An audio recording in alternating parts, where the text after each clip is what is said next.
thing that we haven't really talked about this winter that's been going on regarding the pest control business is rodents, like the mice infestation. We have been getting mice call after mice call after mice call, and I don't really know why. So maybe Garrett, you can bring some light to what's been going on. Sorry, I got starting to catch a cold. Garrett's had a frog in his throat since birth, and he will never. It will be a never-ending throat clear. So this is just just the way it goes. This is just your birthmark. The mice have been crazy lately. Right. They've had good breeding seasons, I guess you could What say. makes a good breeding season? No disease, good weather. Maybe like I'm just saying. better grooming. Yeah.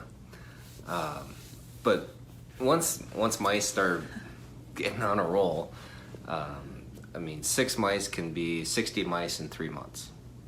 They breed year round, whether it's bad winter or whatever it might be. So it's just been a couple good years for them. Couple good years. So it takes a couple years to really get them going, or can one good year just? Well,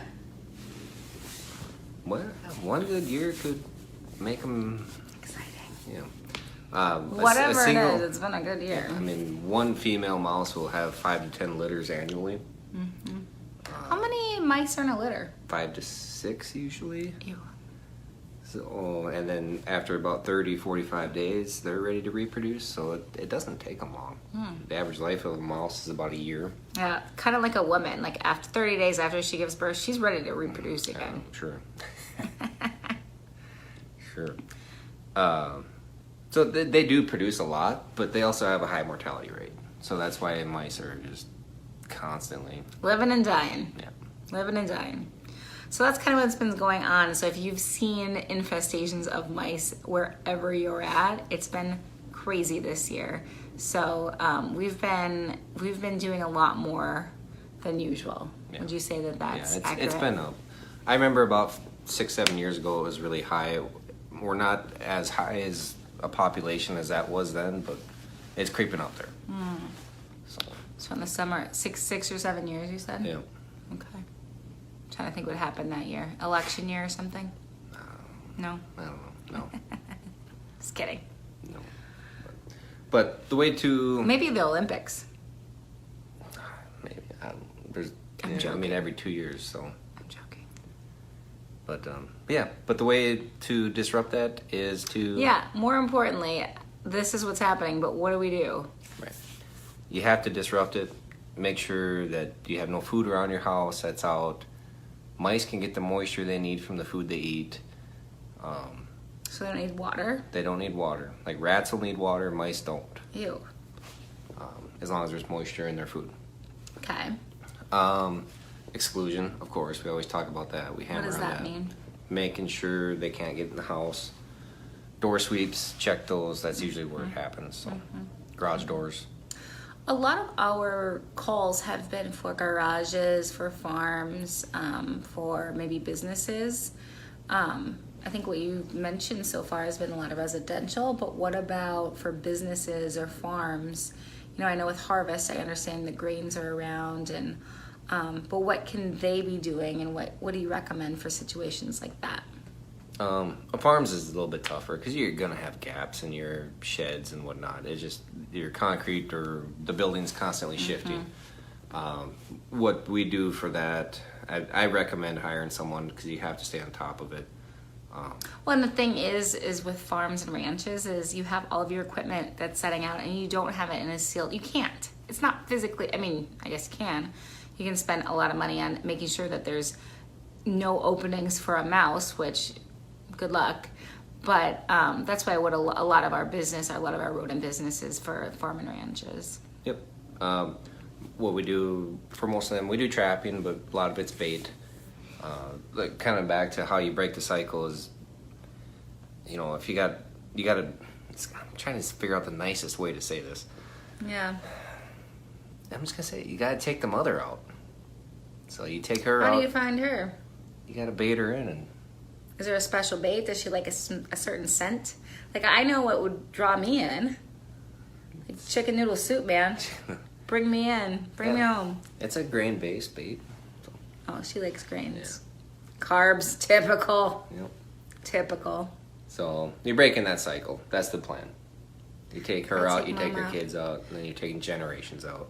I know, it sounds bad, but that's the way it is. Oh, okay. Well, that's interesting and disgusting all at the same time. So you're saying that if there's a big mouse infestation, it's very difficult to control on your own. Is that what I'm hearing? Yeah, you can. You just have to make sure you stay on top of it. And so, okay, there's the exclusion, there's keeping the food out, but what else can they be doing? Is there something they can buy over the counter that works? Or where are you at with that? Are you not prepared to promote anything?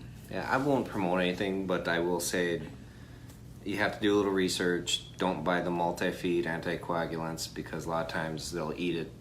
The stuff we use, they have to eat it one time and it kills them.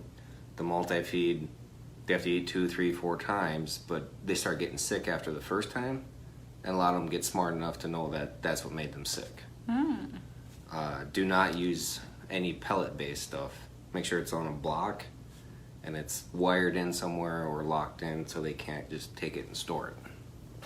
Well, and you also don't want something that can give poisoning. Like if they die and a cat eats them, you want to be careful about that too. I don't think there's going to be any rodenticides out there that's going to happen. There shouldn't be any secondary over-the-counter stuff. So good. But yeah, and make sure your pets can't get to it, and that's the big thing. Lock it up. So cool. Well, that's been really helpful. I know I won't be doing any of those things. I'm going to be calling my husband who does rodent control, and I'm going to freak out if there's a mouse. God, did we see a mouse running around somewhere the other day, or did I have a dream that there was a mouse running around somewhere we were at? You must have dreamt that. God, I thought there was a mouse somewhere. Our cats bring them. If they're lucky. Yeah, so that's the fun update on the rodent infestation that's been happening in all of our different territories. Super exciting stuff. Super exciting. But if you have any questions or you'd like to ask anything specific, you can message us on Facebook. You can call us at 844-929-3284. And or you can email us, service@pfitzerpestcontrol.com. We do give free advice. You can talk to an expert if you have some questions about different chemicals or different baits that you are looking at purchasing yourself. If you'd like to try it on your own, no worries, no stress. We just want to make sure that you're getting your problem.